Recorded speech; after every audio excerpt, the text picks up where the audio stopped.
to show you all the things I'm going to attempt to make video on this weekend. First, I'm installing the tow hook. This guy lines up about here behind the crash bar, and so there's a few steps that you need to be aware of. They've added a lot of adjustment up and down, as well as adjustment for this piece that hooks into here, and that's because what you're going to do is do a test fit, get it all in there and not completely tightened down, but tight enough it'll stay where it's supposed to. And you put the bumper back on, you see which hole you're lining up with in your honeycomb out on the front end. And you may have to take the bumper off and bump this around, adjust this a bit, and to get it right to where it'll go through one of the holes. You still have to hog out one of the holes, you know, take a Dremel and kind of narrow it out just so this pin isn't so tight between the honeycomb. You know, if your splitter hits something and bumps up, it's gonna break your honeycomb in your grill, so you don't want to do that. Anyways, that's coming. I'm making that video today. But there's a lot I wanted to show you guys that's going on. I'll be installing the Archetype Racing splitter. I'm super excited about this. I couldn't be happier with how it was shipped. It's a dry carbon Evolution 4 splitter, and I've got rods over there to, you know, rods that install up in the crash bar, and also similar to the tow hook, it comes out through that honeycomb and installs down into the splitter itself. So anyways, what's cool about this is, first of all, it doesn't weigh anything, even with this packing material on it, so that's awesome. I was worried it would be too heavy, but it also has this Delignit, I think that's what he called it, Delignit. I need to tighten this one up. Protection, so you know, these scrape first and basically wear these down before ruining your splitter. So I'm excited to get this guy installed. I bought the Add Lightness one, where they put in they cut out these pockets to make it even lighter. And these are, you know, side strakes that go up on the side and bolt up onto your fender rubber there, or whatever you call that. All right, so there's a little loose nut. I'll make sure to tighten those up. Anyways, super excited about that. I also got my Apex wheels for track days. I know I'm gonna get lots of trolls not happy that I'm not using the carbons for track days. I'm going with the 305 squared setup with a spacer up front, and I've got these from Apex. They make these spacers now, and they are just awesome. They don't weigh anything. They're I can't think of the term right now, but you don't have to put in any spacers, but they're bored just right to fit the wheel themselves. Anyways, super nice, excited about these. So anyways, these guys are going to go on for track days. 305 squared, got spacers up front, and I have open lugs. So the reason I'm not using the carbons is those are a staggered setup and won't allow you to rotate the tires and get the most life out of them. Also, carbons, you know, if you do go off track and have a, you know, you're avoiding someone and go off track, or you just you know, cook the brakes or something and go off track, those are prone to breaking. These guys won't be. So I'm just going to protect those and keep those for, you know, going out to cars and coffees and things like that, doing club events. And then I'm putting the PS4S 325s on the rear, 305s on the front, on the carbons. So a lot of guys are doing that. And just for street, I went with the PS4S instead of the Cup 2s. There's no sense just spending so much money on Cup 2s for street use. And, you know, this is a 300 rubber UTG or UT Q, I can't remember what, I think it's UTG, it's the softness of the rubber or hardness. Anyways, I'm going the same for the track, even though that's not really an ideal track day tire. The situation I have is I have to drive 30 miles to my track and drive it home when I'm done. So I'm sacrificing some grip to be able to get a little more track time in and be able to drive home. When I get a trailer someday, I'm gonna switch to the Goodyear R3s or whatever. That's a full track day tire. So anyways, that's what we're doing here. Geez, I got so much going on. I also, from Archetype Racing, I bought the oil balancing lines for cylinders 4 and 8. This allows the oil that pools at the back of 4 and 8 cylinder to be pushed positively through. So this connects on the back of the crankcases and facilitates getting better oil flow to 4 and 8, which is pretty much common with all of your big V8s. But anyways, I'm going to do that to help with wear on that cylinder. I also got, I'm going to be draining the brake fluid I've got and going with a higher grade HP 660 .4 brake fluid that'll just be better for track use. Can handle higher temps. And let's see what else I got. I've got the Cala Perfection I'm going to be putting on for my brakes. I got new pads coming, so this just makes the changing out of your brakes much easier and simpler. I'll show you that. Anyways, a lot going on, and I have to get this all done before the end of March, because that's when first track day comes. And I'm installing the big worm stripe. So funny enough, this is what gives me the most anxiety, is aligning that up. That worries me the most, more so than anything else. So I'm going to be extra careful on that. So going to go ahead and get started. One thing I forgot to mention that's coming is I'm installing the Steeda dual rate springs for the MagneRide. They're basically built for the R. I understand they help significantly in overall track times, like it helps with grip. The reports from Steeda are just great on these, and because you have MagneRide, it doesn't affect your ride too much. I understand it stiffens it up a little bit, but I think it would still be fine for me as to use for street use. Now back to this. To install this, it looks like it's a 13 millimeter back here behind the crash bar, 213 mm's back here.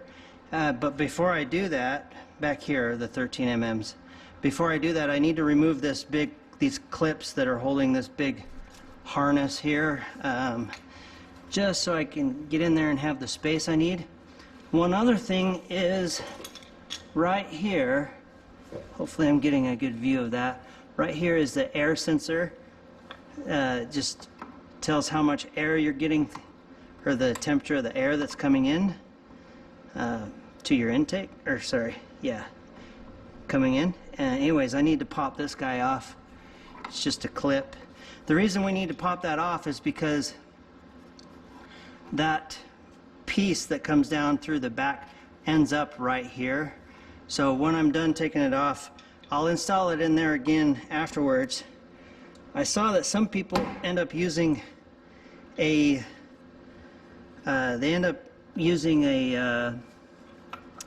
zip tie to put that in there, but if I have to, I'll just drill a new hole and put it like this, new pilot holes, and just put it like right there.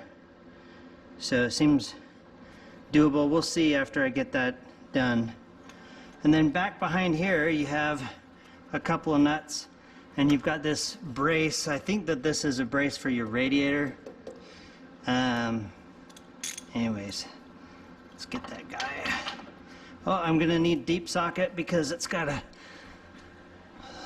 bolt coming through.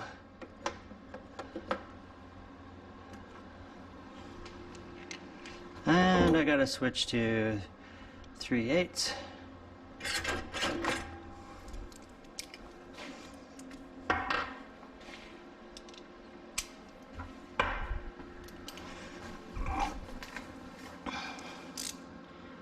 I just realized how much I grunt watching these videos, doing the old man grunt.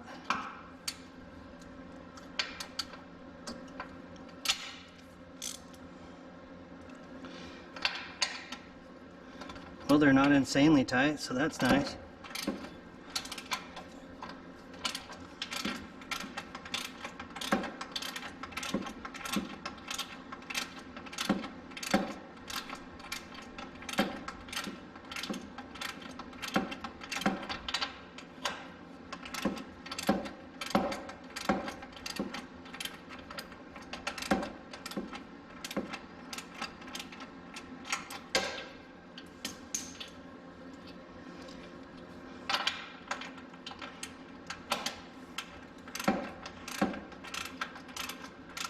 Really tight threads, even though it's loosened up.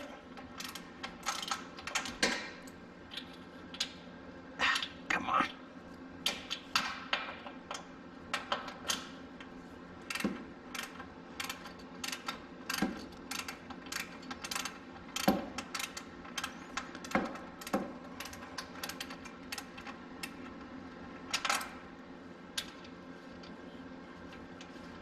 Okay, one down. Oh, I forgot to remove that big wire harness clips.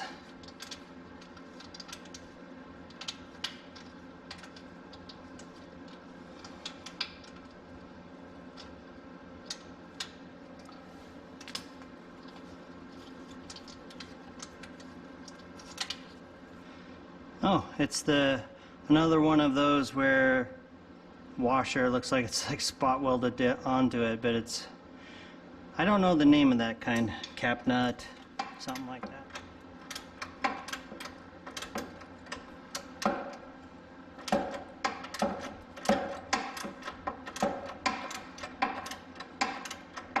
So today, I'm also going to show how to line the hood. A lot of us have just a slight misalignment in our hood, and I need to solve that before I install the stripes. Or it would just drive me insane.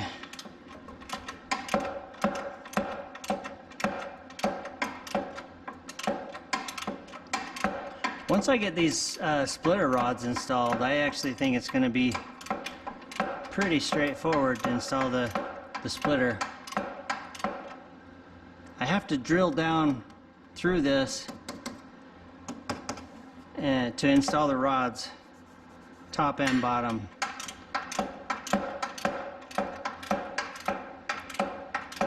And the crash bar. Funny enough, it looks like there's a pre-welded mount for a tow hook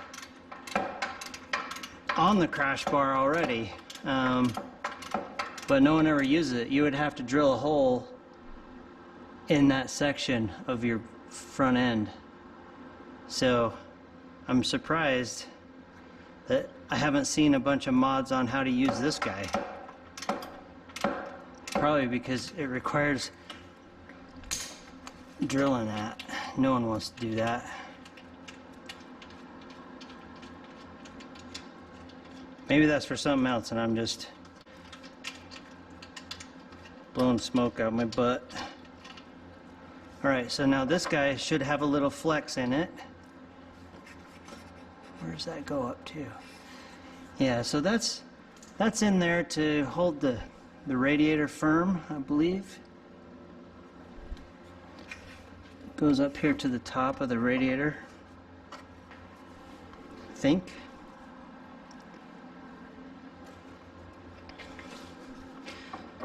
So now the idea is, I have to get that all the way off of there. I might have to take that clip.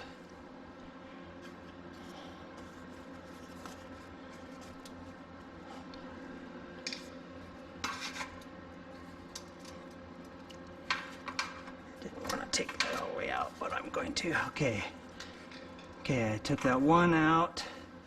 right there. It's just one of those that crushes and ruins itself. I need to figure out how to take those clips off.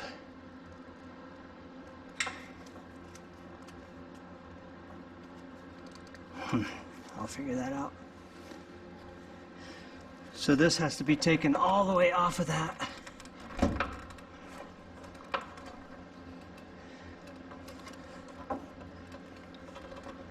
So that's the tricky part, is you have to get this all the way off to be able to get it on.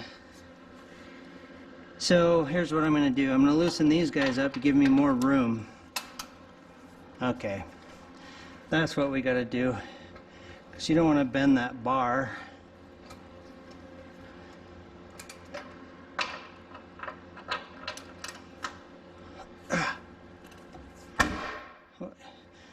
Hopefully you can see what I'm doing here. I'm basically making it so I can slide the piece on and that bar at the same time and go pretty far.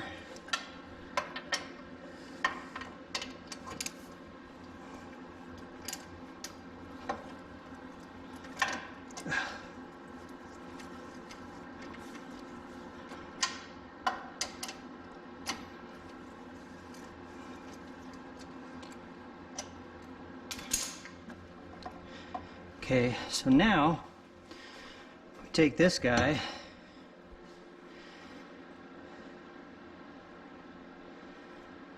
interesting, so it's got some adjustment that way.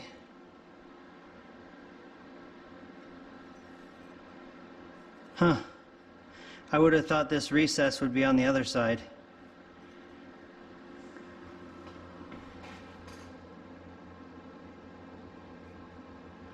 Why is that? Why did they put the recess on that side? Oh, it's because it has one of those welded on washers back here.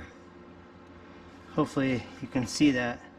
That's why there's that recess.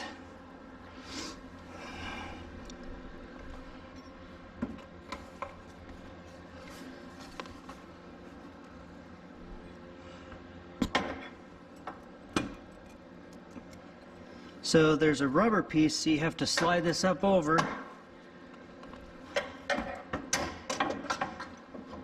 Sorry, camera views are probably going to be kind of janky. Alright, it has to go right there.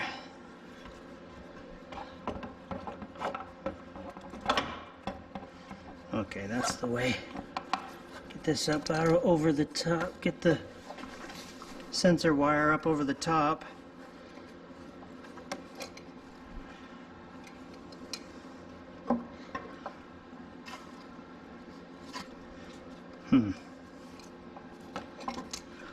Well, I didn't think this would be the trickiest part. Right here, there's a clip holding the wire, basically right where there's, so if you were to tighten that up, you're going to smash it, right? So you got to take this one more clip right there. To be popped out.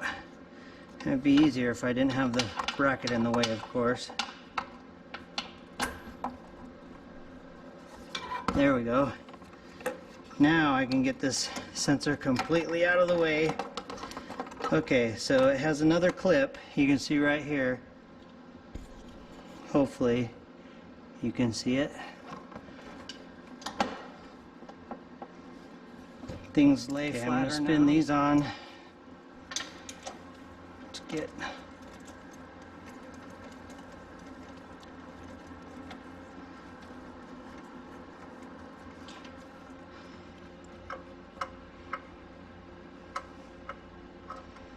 oh, it's not.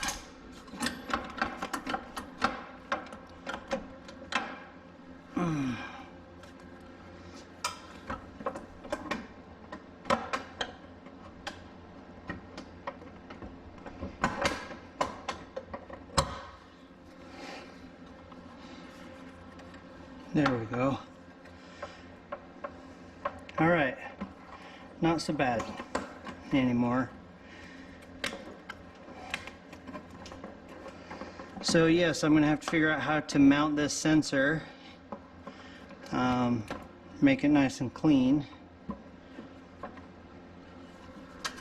So that guy sits right there. Let's go ahead and get this cranked all the way in.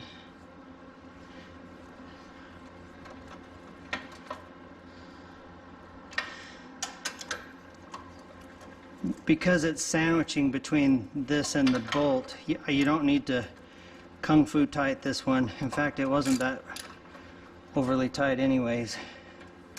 Just give it a little crank. That ought to do it.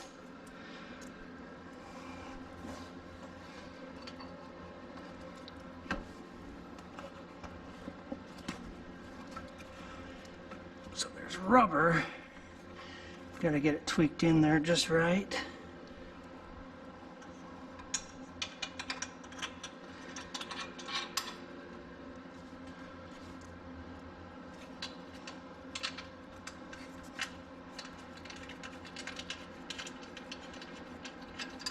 So the only part that seems like it's going to be a little tricky is aligning this with the hole. And then when you're done and you get everything lined up, you got to put some blue Loctite on that inner piece. I'll show you that as we get closer.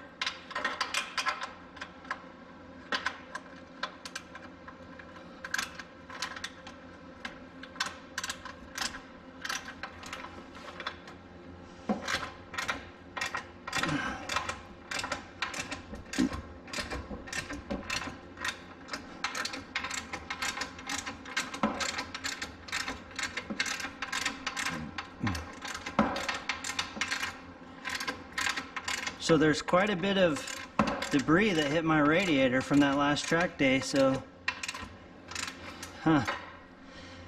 I plan on installing a CNR high performance radiator probably next season.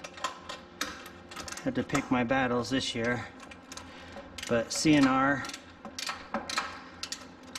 4-core radiator holds nearly 2 times the amount of water this does.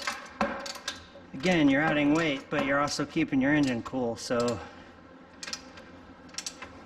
it's a trade-off.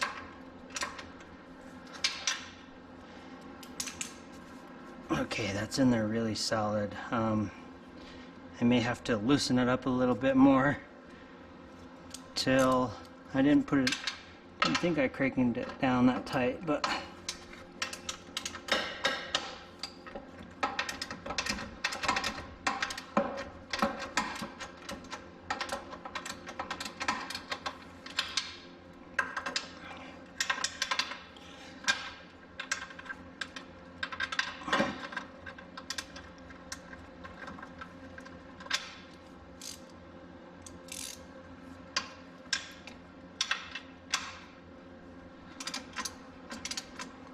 I gotta remember to shoot. Dang it. Wrong way.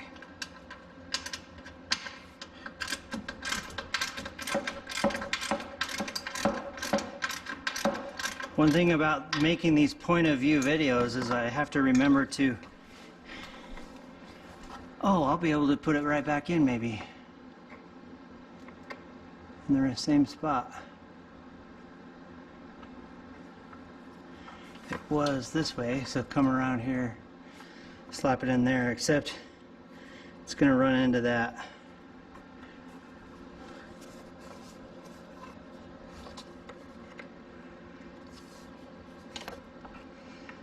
I could put it here. I don't see why not. If I end up taking this piece off for the Archetype Racing pins, then I will drill a hole here to clip it. That's my plan. Golly, even though I left that loose, it's in there super tight. My gosh.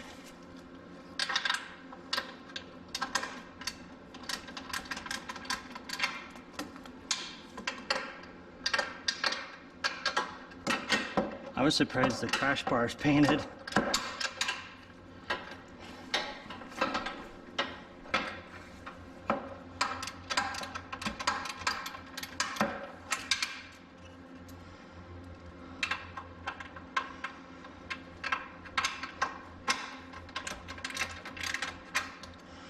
All right, let's put this back in.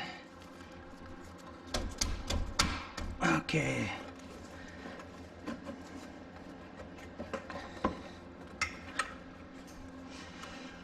Find the hole.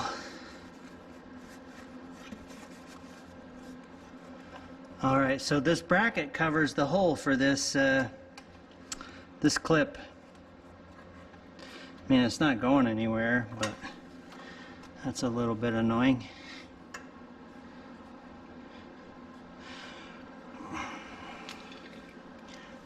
All right, so now that that's ready for fitting, I'll have to have my wife come help me put the splitter on.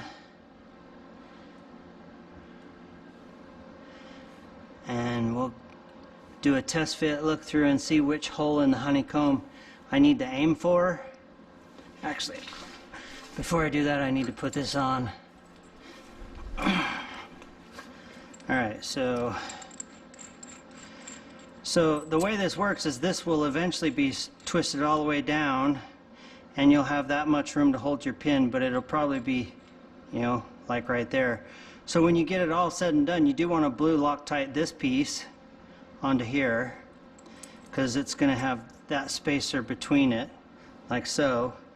Then when you do a test fit of the bumper, right, you find out which hole you're aiming for, bump it around, because there is a little slop in there. And then hog out the hole a little bit. I'm hoping I don't have to hog it out too much. Anyways, this guy goes here, so there's lateral movement and probably a little movement this way if I... There's really not though, gosh, and I got that loose. Alright, then this guy here, not going to go tight. Oh, that's just a spacer.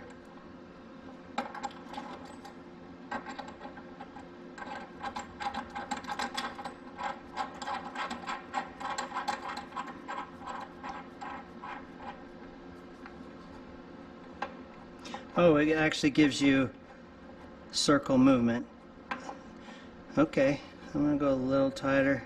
I want to be able to move it around maybe when the bumper's on would be.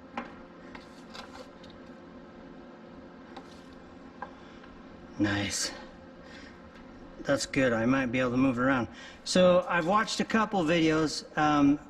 Like I said, they always cut out the things that are actually hard, which annoys me. That's why people end up starting projects that end up being harder than they realize, because they just speed through the hard crap or just don't show it at all.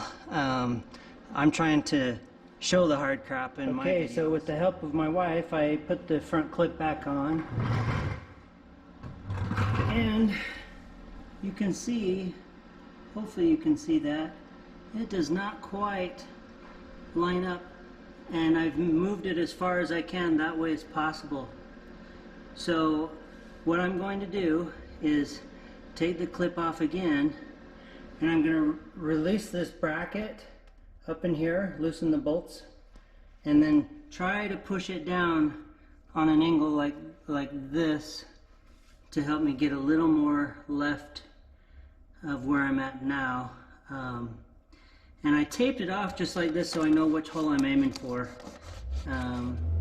Also, you definitely have to hog out this hole. Interestingly enough, the tow hook can go through in the upper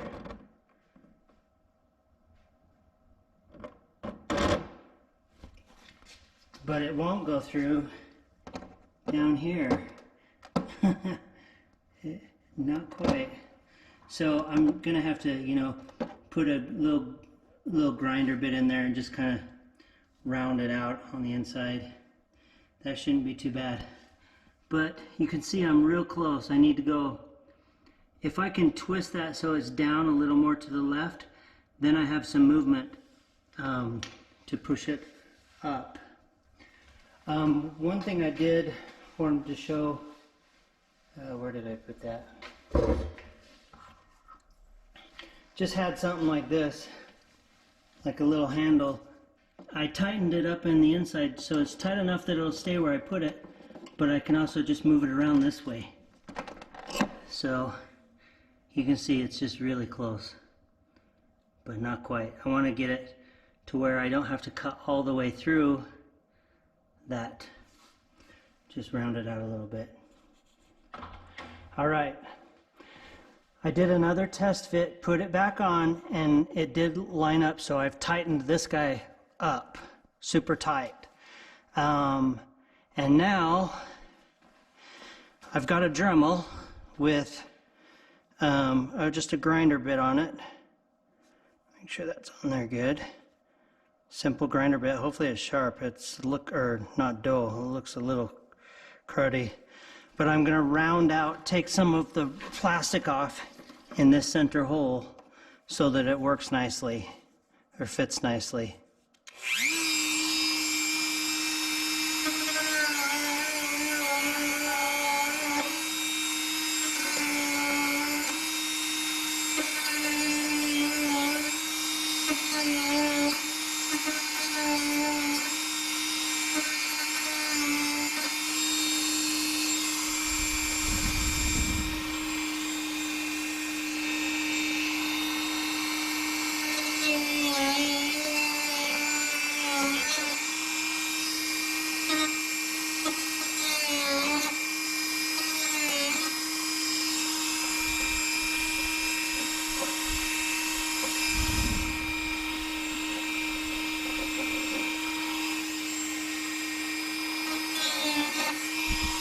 Okay, that ought to do it.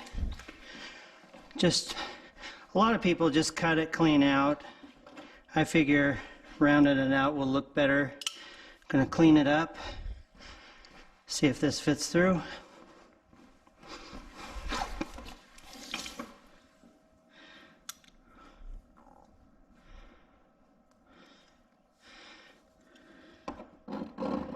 So that fits through nicely now. It's gonna go there. Should give me plenty of room to make adjustments if I need. Just gonna clean that up.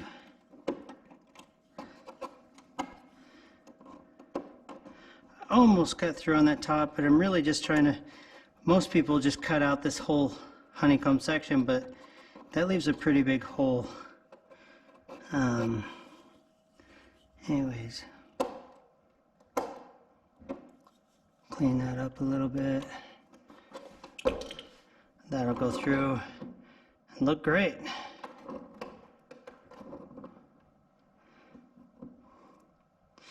If I find I have to go all the way through and fit this piece through, then I would have to cut out a section, like I'd have to cut out just right here, right there, which would be easy enough to do. And it'd still look okay. Because I'm going to be installing a Archetype Racing splitter at the same time, I'm not going to finish assembling this, but basically you want to set this in there and put your lock washer on the other side, so that when you do install it, you have this piece on the inside.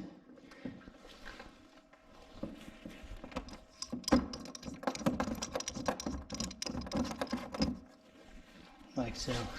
So that's just to temporarily hold it until you install it. And then I'm going to put a little bit of blue Loctite on the end of that screw and then spin it in. Anyways, it should be good. So I'm not going to finalize it yet, just because I need to drill some holes in the crash bar for the splitter here and here. So anyways, that's next. All right, time to finish this tow hook install. Got my Archetype Racing splitter on here. Looks awesome. I really like how it turned out. I didn't have to do much cutting in the honeycomb. Kept it pretty minimal. Doesn't look bad. I think anyone who looks in there would be like, oh, that's not bad. So with that little collar that I had put on the inside, it was making it so I couldn't tighten this all the way, or it was pushing on the honeycomb. So technically somehow this needed to go back a little bit further, maybe take out a washer or something. So I took that off, and what I'm going to do is actually I'm just going to do some blue Loctite. Not a lot though, just in case I do want to get it off. And see, it stops there, and so it's got the side that I do not want out. So that's why I grabbed this wrench. I'm going to go ahead and just turn that around. That feels reverse threaded.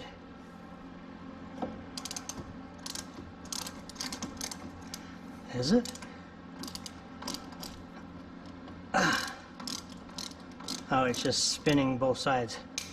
So I'm going to turn the hook around, put it right back, and put some blue Loctite on this. Oh crap, it's going to drop all these washers.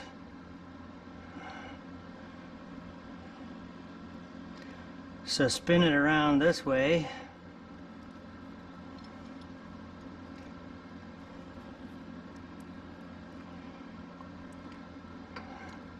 Get that on there. Close enough.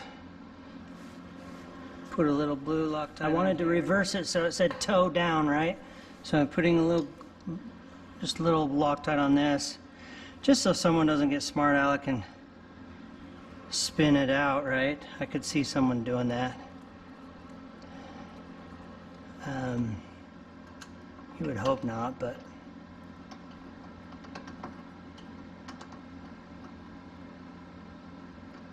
come on, get through there.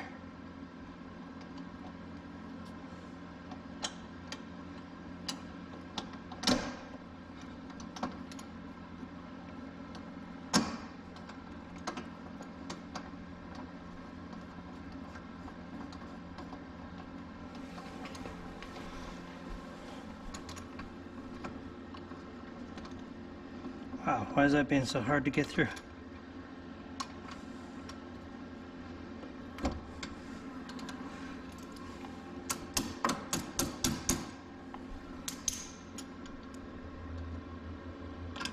There we go. Gosh. Spin up both sides. It's going to be hard to get actually tight because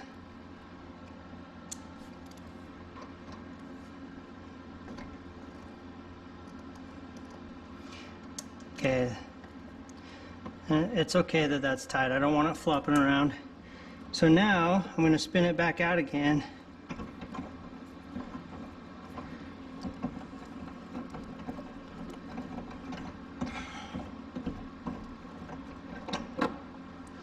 Put some Loctite on here.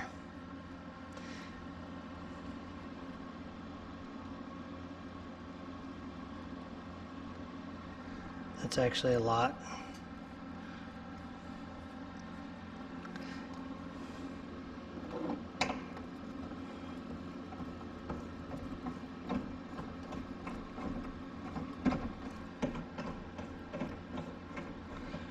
So I made things a little harder on myself doing two things at once, you know, the splitter and the tow hook, but that is worth it.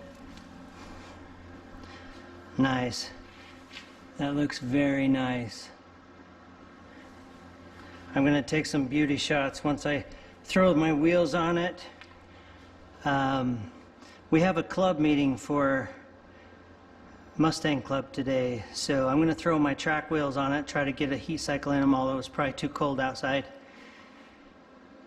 Next I have lowering springs to do and unlocking the Ford Performance camber plate that comes with it. They put a stupid little set screw in it, so you have to basically drop your strut towers to even use the damn things. I think that was dumb of Ford, but anyways, there we go. That splitter is solid.